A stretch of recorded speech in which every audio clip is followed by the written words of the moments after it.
Well, it's time for our Sunday video on the Cutlass. But as you may can tell, I am at an airport getting ready to fly home from the New England 900 event. An event we won. Which this video isn't going to be about that, but I will have something I put together later in the week. Hopefully earlier in the week, maybe Tuesday, Monday, Tuesday, Wednesday. Gotta figure all that out just because I've got a lot of footage to try and put together. And it was a very hectic travel day. And thankfully, our flights, it's looking like we're gonna be able to get on our flight home. So there will be more about all of that info in New England 900 video. So for those of you that are new, please subscribe to the channel. If you think you're subscribed to the channel, go ahead and check, because there's been some people that have been messaging me, and I've seen it in the comments of videos where people were unsubscribed for some reason or the other. So go check that subscription button, as well as click the notification bell, and then it's actually an option. You can click it and get important notifications or all notifications. Just click all of the ones, so that way you get notified of all of our videos that come out. Because there's definitely been, seems like, less engagement with the videos lately. Maybe it's my content, I don't know. I feel like I've always been doing similar stuff, but maybe that's the problem. I gotta do some new stuff. Which, I actually had a little chat with Cletus about that this weekend at the New England 900. So, maybe see what we can do to remedy some of that. But for now, let's get through the intro and get on to the Cutlass content to see if we can continue getting this thing ready for Sick Week 2025. All right, everybody, welcome back to the KSR YouTube channel and our Sunday video on the KSR Cutlass. My first car, if you guys didn't know that already. So, if you watched last week, you saw some of the stuff that I was working on. And since I had the camera on last, some things went backwards. Took them out. So I guess I need to tell you guys why and what I've done since then, and what we're gonna do tonight. It's Tuesday night, pretty late already. And then what I'm gonna do to wrap up this video, or at least film the rest of this video. So here we go.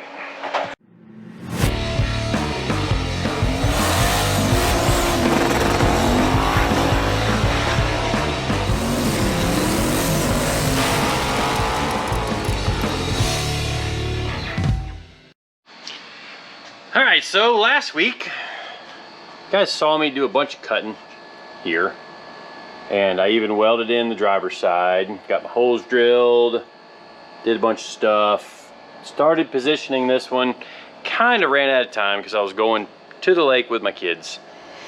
Got back in and started working on this thing. Sometimes projects are one step forward, a couple of steps back, and then a couple of steps forward, and sometimes you go back again. And so I kind of didn't like my arrangement with the piece of angle and that kind of setup, and I realized how much more room there was in here right now for finishing up the welds on this couple of joints right here. So, and actually I just ground this out, and there was something dirty right there, and it's sprayed over here onto this bar now.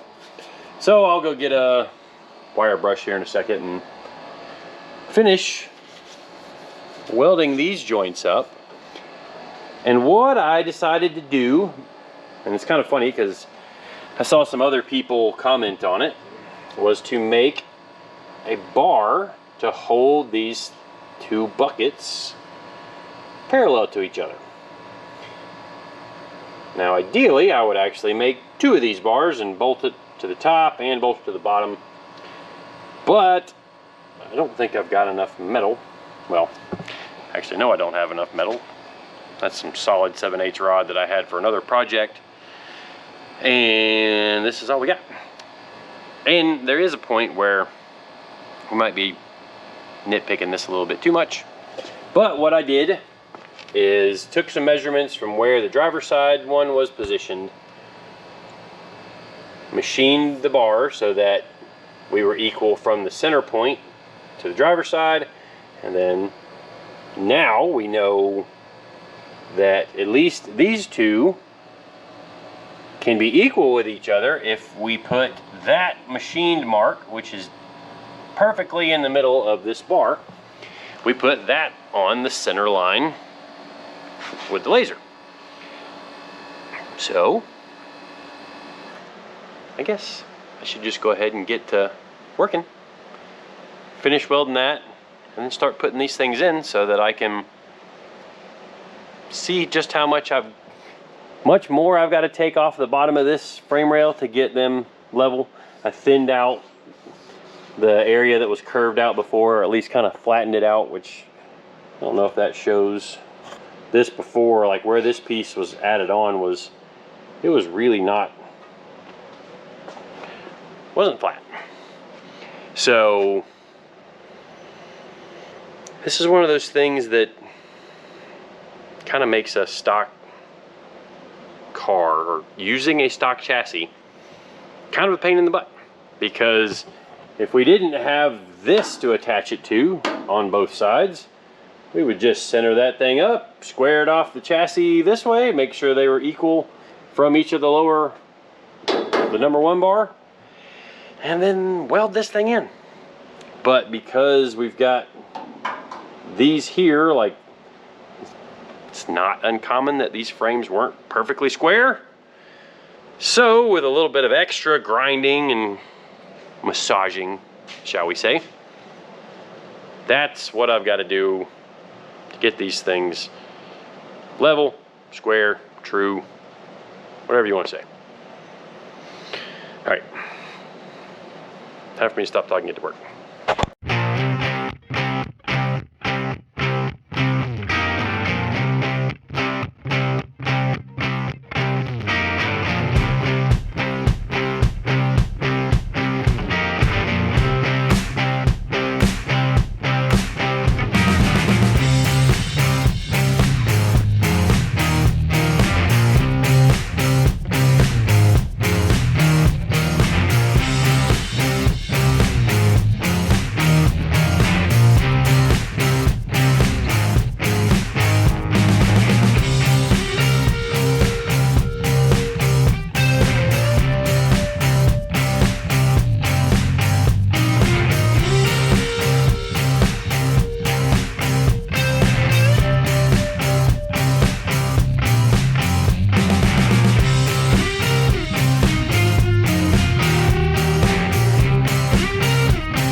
Well, if you've been paying attention during the time lapse there, you've noticed there was quite a bit of fitting and then welding around those tubes on the edge, and now we have put the lower control arm boxes with the temporary, I guess you could call it a fixture bar that's holding the two of them square compared to each other.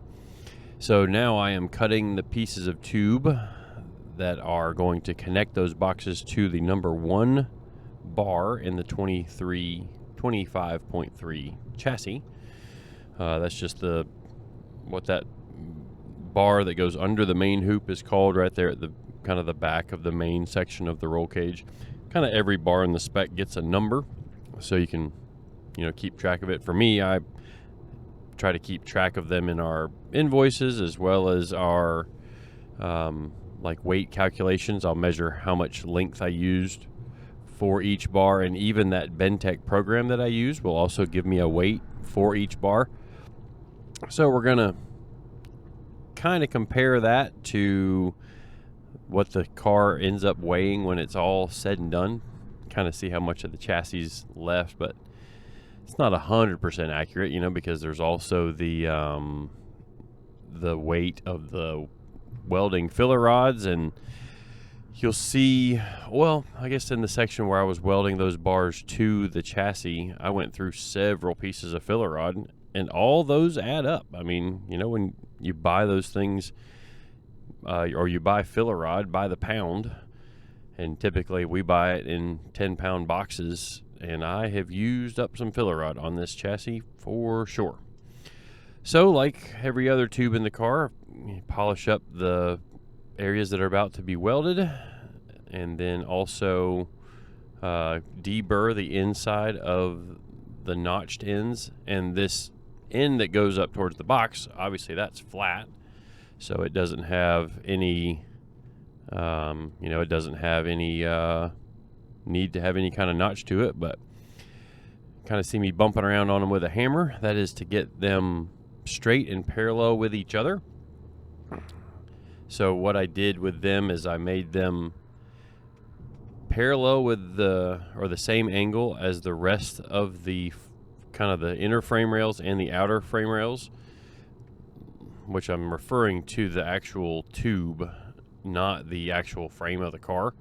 That should be straight, but it may not be perfectly straight, because as we've seen, the sides of the chassis are kind of very different, especially in like some of their welding quality. But thankfully for this project, there's really not going to be a whole lot of that left when we're all said and done. And the laser on that bar there looks like actually kind of cool. Like, that's a laser that, like I mentioned earlier, that I got from Lowe's. When we use it a bunch, it has an auto leveling feature, as well as you can lock it if you're wanting to install something at an angle. But it has the auto leveling thing is really nice, because if you get the chassis level, well, then you know that the laser is level. And I will say that this is one area where a chassis table would be kind of awesome to have, because we would get it set up square on the table, and then from there on out it would be easy to come back to. So that's something we're looking at possibly adding in the future. Might be a little bit down the road, but it's not that you absolutely need one, but it does make chassis building a lot easier. Like, you can get all these bars square. I mean, even if you don't even have a laser level, you can do it with, a regular old bubble level, and just time and patience to make sure you get all the bars square in the car before you start welding them in. So another of the things that I did with these, these boxes when I welded them in, I've only tack welded the pieces to the stock frame.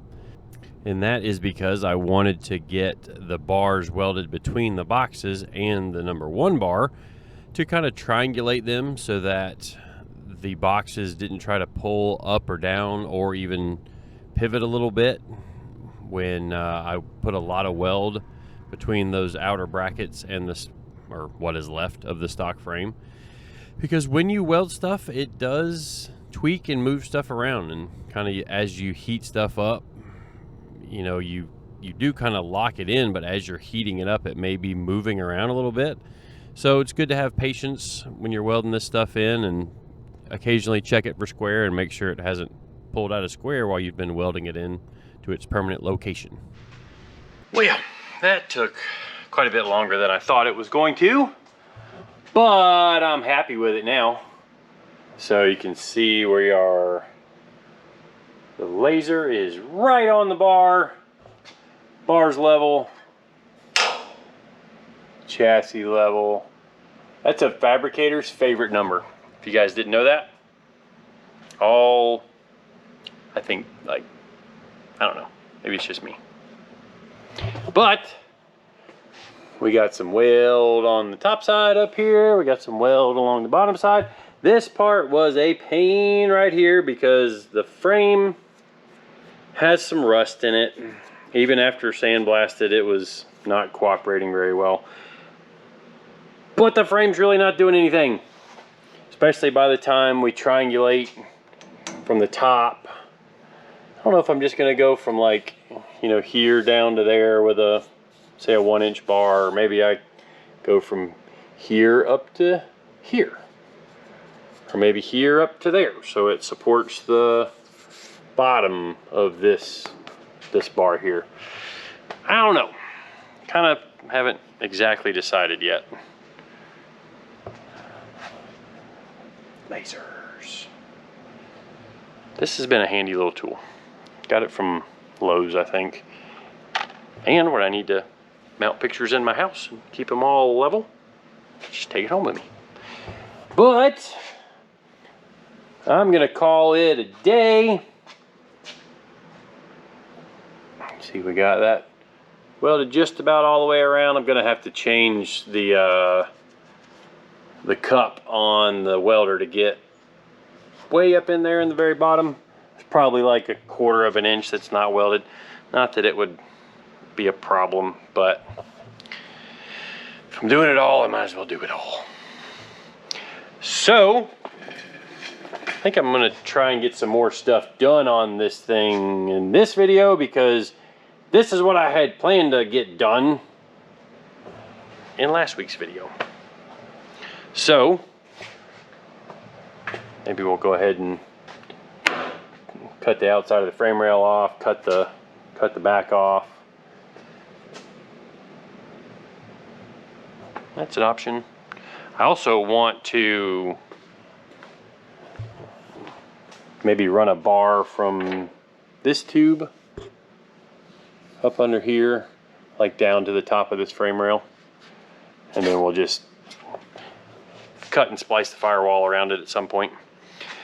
And I want to do that because I feel like triangulating this front section's a little flexy still, because it's, you know, it's cut and notched where it's just the outer skin over here. I did buy another firewall and the A-pillars for the car. Yeah, rust holes. So I'm gonna end up cutting this off up here and weld it all back together. That's gonna be some fun. But if I can at least get that supported, which you can see it'll be a lot easier over here. Maybe just go from this joint right here down to the top of the frame rail after I weld the factory seam. Yes, I'm gonna TIG weld over the factory seam, just because that's so ugly. I mean,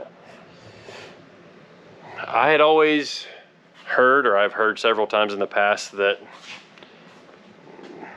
on these chassis they had one guy welding down one side of the frame and somebody else welding down the other side of the frame. And I mean, I kind of believe it. Like, look, we got MIG wire just in there. Oh gosh, I don't know what's even happening there. But all of this is getting removed.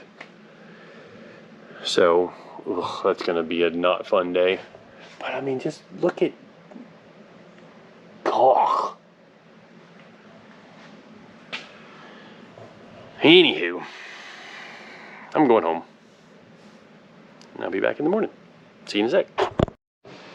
Well, in the couple of days after I filmed the first part of this video, I stayed so busy I didn't have time to get back on the Cutlass.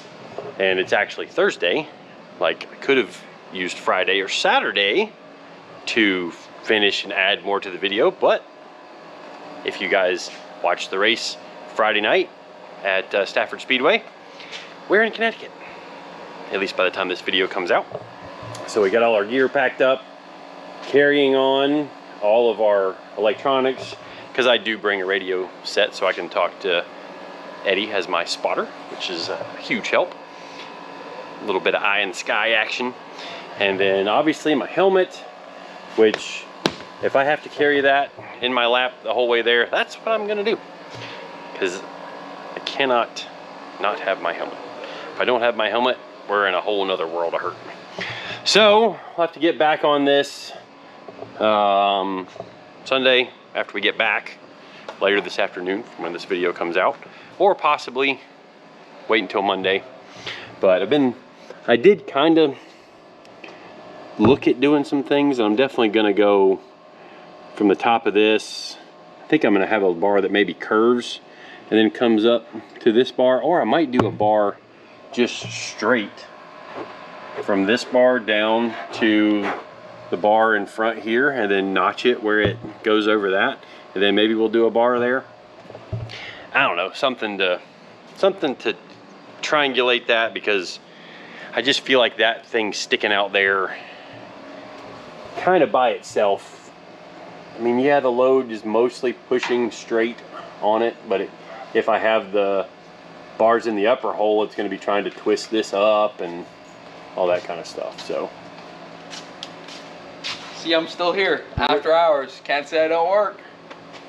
Although I'm not working right now. Yeah, you're not doing much. But anyways, that'll wrap it up for this video. Appreciate everybody watching and subscribing. Hopefully we had us a good race at Stafford. I might have already come out with a video on that, because we are flying back. Well, yesterday we flew back home, and maybe I edited a video on the flights home. Don't know. Anyways, we'll see you guys next time.